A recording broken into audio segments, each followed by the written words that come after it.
We know tacos are delicious by nature, so it's obvious we have to make some.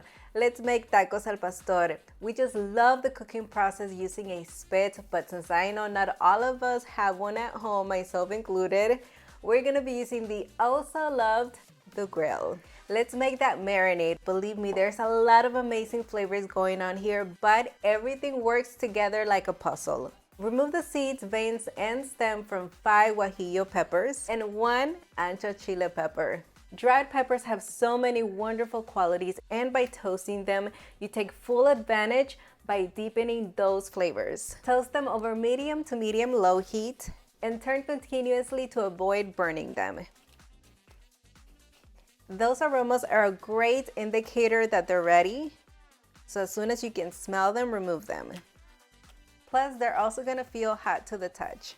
Remember that if you burn the peppers, it will ruin the marinade by turning it really bitter. This time I'm using a small skillet. You might have seen a little bit of smoke, but it's not from the peppers, we're good.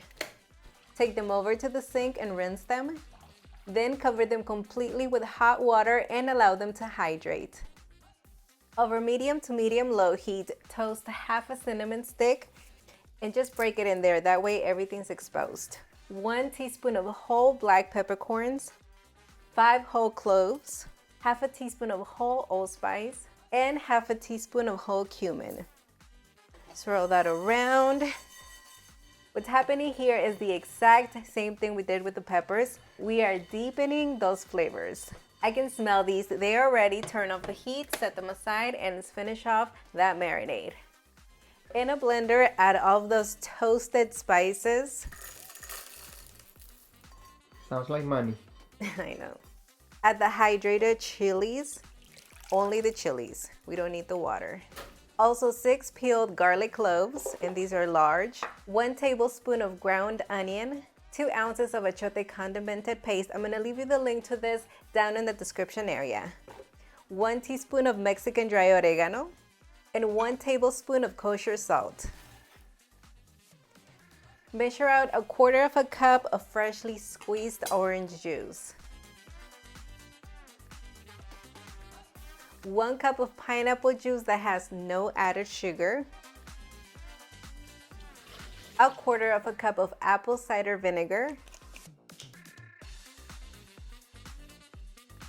1/4 cup of avocado oil.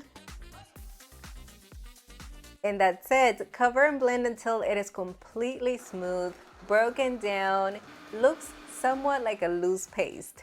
You are a miracle of goodness. I know, I talk to food.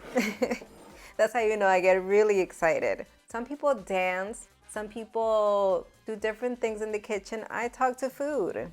Just pour it into a bowl. Make sure you scrape all of it out. What do you do, Nelson, when you're cooking? I haven't seen you do much. I get more hungry. Seems about right. All right, I think we're good. And this is how it's supposed to look. Grab your beautiful whole pineapple, and now we're gonna prep it by cutting the bottom, which is going to be the base for all of that delicious marinated meat. Set that aside. I'm gonna cut the top off, because we're not gonna use it. I know it looks really pretty, but it's not gonna fit on my grill, so it's not gonna get used. Peel the remainder of the pineapple. When you see a trompo, it usually has a nice piece of pineapple right on top that looks like a crown. During the cooking process, it caramelizes and cooks through. That way at the end, you can just slice pieces of pineapple right into your tacos. So let's cut that piece. It's usually the top of the pineapple. And for aesthetics, I just like to trim it off, make it more round. The remainder is gonna get cut into 4 pieces. Remove that core and slice them. Place the slices in the fridge, set the other 2 aside because we're gonna use them momentarily. For the meat, we're going to use 4 pounds of boneless pork shoulder Boston butt. A good marbling is great, but do trim off any excess fat like chunks or large pieces. All we need to do is thinly slice it, just don't go paper thin, okay? Here's a closer look at the thickness. Once the entire piece has been properly prepped, it's time to introduce its companion, The marinade. Dip each piece into the marinade, then transfer onto a dish and repeat the process until all of the meat is well seasoned. Massage it to ensure it's thoroughly coated. Cover and marinate overnight in the fridge. Already, I have one that's already been prepared. I did it last night. The setup is going to consist of the Weber cast iron griddle accessory. This metal skewer with its base, I'm going to place it right in the center. I'm going to leave you the link to it down in the description area just in case you want to take a look at it. Take the bottom of the pineapple and stick it right in the center. Take it all the way down, and that's going to be our base. Now, take the meat and just start layering it. Just like that. It's very easy. With a pair of good kitchen scissors, just trim any excess parts. That way you get a more even surface. We are just giving it a nice haircut. And take a look at that. I think it looks gorgeous. Lastly, that crown, just stick it right on top.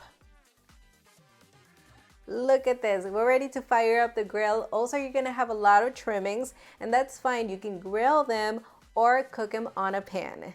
It's no secret Nelson is in charge of setting up the grill. This time, he's going to be distributing the charcoal around the edges, leaving the center empty, kind of like a donut. I'm gonna take advantage of the heat and grill the ingredients for the salsa, which are 1 pound of roma tomatoes, 10 ounces of tomatillos, 3 unpeeled garlic cloves, 2 serrano peppers, and 1/4 of a white onion. Once everything is fully cooked and charred, remove from the heat.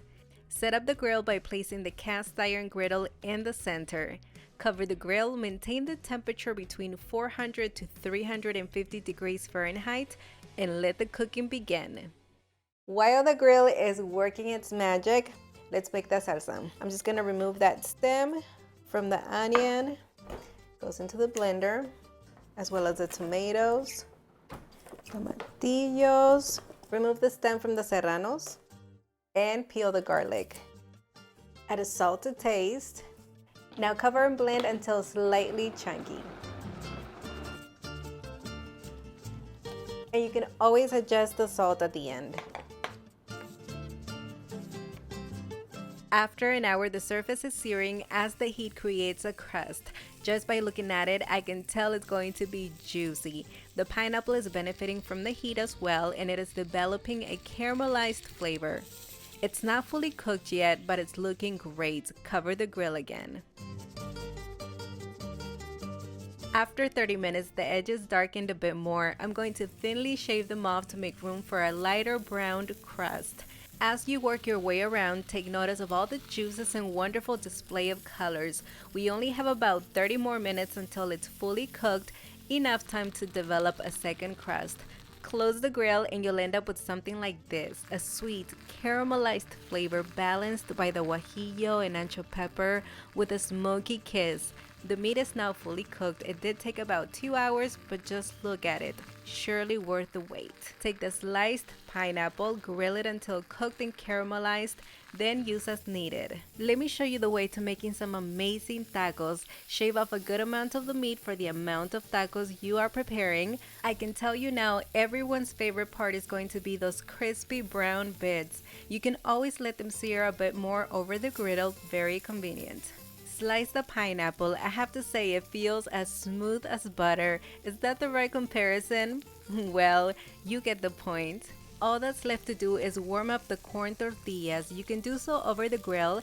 I just made these so they are still warm. Then lay a good amount of the grated Oaxaca cheese. As it slightly melts, add the al pastor meat to each one. The meat will finish melting it. Don't forget those pineapples. It's like putting on a cooking show, so cool and delicious. Finish off the tacos with chopped onion and cilantro, the salsa we made earlier. And as you make more tacos, don't forget to drizzle a touch of lime juice over them. This is one of my all-time favorite tacos to have. In several occasions, I've had to recommend a kind of taco to a friend, and this is definitely a contender. So much flavor, so juicy. It's going to blow your mind. Plus, it's so much fun to make. All right, it got dark out there, We didn't have enough lighting, so we came in, but we are ready to taste because these We had look... enough tacos now. All right, let's do this.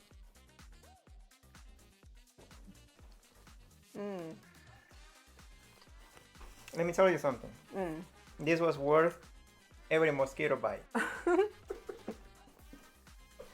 There was a moment where they were just attacking. Yeah. But no, these are delicious. Oh my goodness. Wow. I'm loving the sweetness from that pineapple. It's kind of smoky. It's just something The else. cheese, everything. Yeah. I mean, if you're looking for flavor, right here, this is it.